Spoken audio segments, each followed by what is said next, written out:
ওই দিন বলছিল আর গরুর মাংস আনুন না, আর গরুর মাংস আনুন না। আজকে হয়েছে বৃহস্পতিবার, মানুষ শুক্রবারে একটু ভালো মন্দ খায়, ঠিক আছে।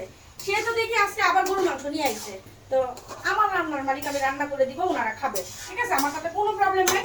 আমি আমার জন্য এই যে টমেটো নিছি, ওইগুলো দিয়ে খাট্টা বানাবো, আর হচ্ছে ডিম রান্না করবো। এগুলো হচ্ছে আমার খাওয়ান, আর ওদের খাবার হচ্ছে গরুর মাংস। আবার কি হয়েছে তোমার? তা বাবা কি আমার যন্ত্রণাটা কম দেয় কত? এখন তুই নতুন করে আইছস, এই যে সুপ রান্নার ভিতরে 2 চুলায় একটা ভাত বসাইছি, একটা মাংস বসাইছি, একটু পরে আবার ইফতারি বানাবো। এখন এসে সুপ বানায় ওনার জন্য ইফতারির সময় রেডি করার জন্য। আরে বাবা তুই ইফতারির পরে খা।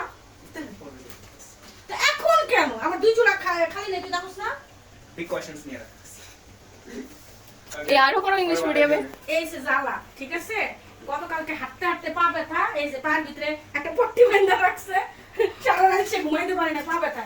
আসলে বাচ্চাগুলা একটু হাঁটাচলা কম করে তো, যার কারণে একটু হাঁটাচলা করলেই পা ব্যথা শুরু হয়ে যায়। কি করবো, ঢাকা শহরের ভিতরে খেলার মাঠ পাওয়াটাও খুব কঠিন হয়ে যায়। আর বাচ্চাগুলো তো কোথাও যেতে পারে না, হাঁটাচলাটা করবেই বা কোথায়। আর দেশের যে পরিস্থিতি, একা একা বাইরে বের হতে দিলেই মনটা কেমন যেন করে, ভয়ে ভয়ে থাকতে হয়। আল্লাহ কখন না কি হয়ে যায়, কি বলবো।